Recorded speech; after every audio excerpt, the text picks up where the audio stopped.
Under the cover of a silent night, Landon Barn, the visionary leader of Baymard, initiated a daring infiltration of Knopline's fortress.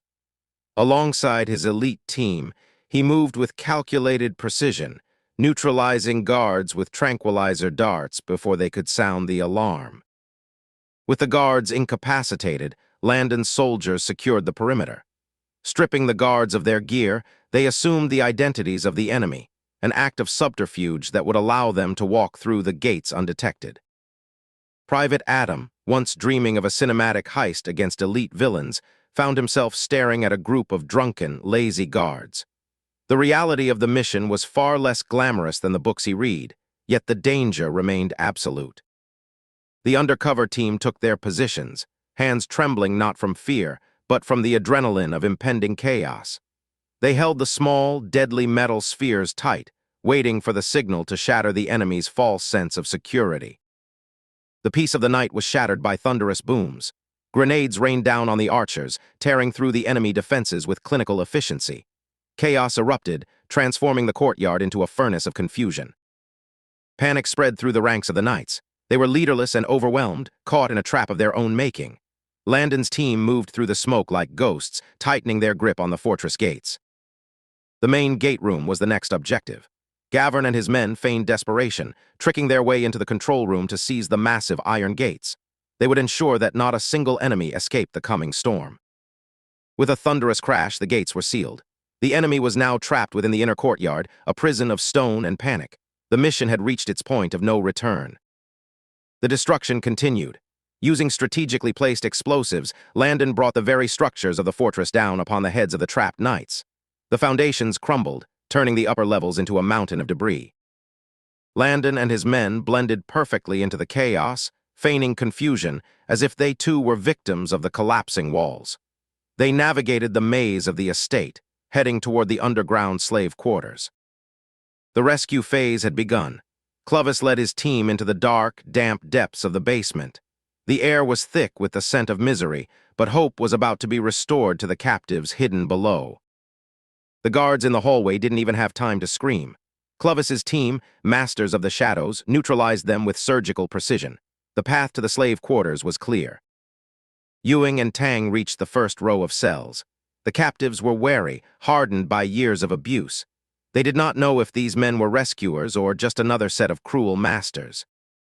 With a grunt of effort, the heavy bars were pried loose. Freedom, a distant and forgotten dream, was finally within their grasp.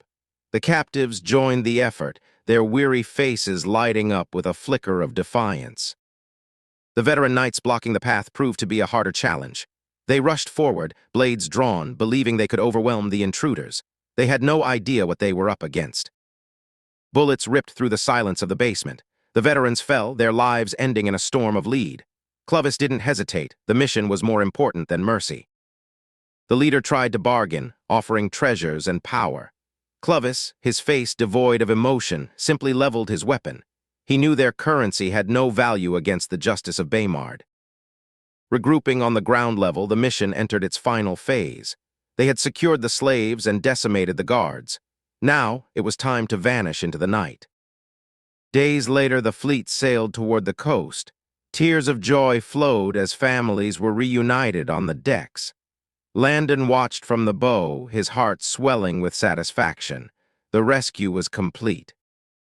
Back in Whitewood City, Barn simmered in doubt. News from his brother had ceased, and a gnawing suspicion clouded his mind. He realized that the man he dismissed as a weakling was hiding a dangerous, growing power. In Preston City, City Lord Sanders dealt with the fallout of the failed mission. The men who returned, speaking of impossible weapons, were labeled as madmen and sent to the dungeons. Sanders ignored the truth, blinded by his own ambition.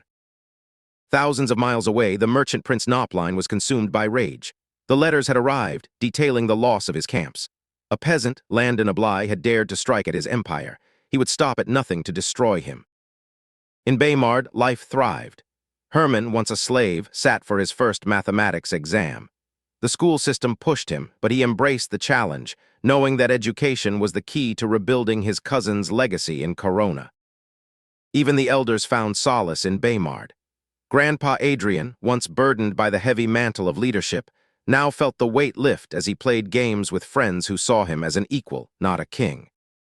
The training was grueling, designed to forge the Caronian knights into elite warriors. They pushed their bodies to the limit, sweating and bleeding, but finding pride in the B and A grades they earned for their discipline. December brought cold air, but Baymard warmed under the heat of progress. New goods, new laws, and a new life for the refugees marked the city's transformation. The empire was changing, one miracle at a time. Arriving from Arcadina, the spies Tyler and Brock stared at the city as if it were a dream. They had come to rescue a weak prince, but instead, they found a king who had built a realm of wonders. Mia, a former orphan, found purpose in the factory. She and the others processed the catch of the day, their productivity turning the tides of Baymard's economy. The canned food industry was born. Landon stood before his leaders, his gaze set on the future. He was building more than just a city. He was crafting a legacy. From the soaring clock tower to the grand museums, Baymard was destined to lead Hertfilia into a new dawn.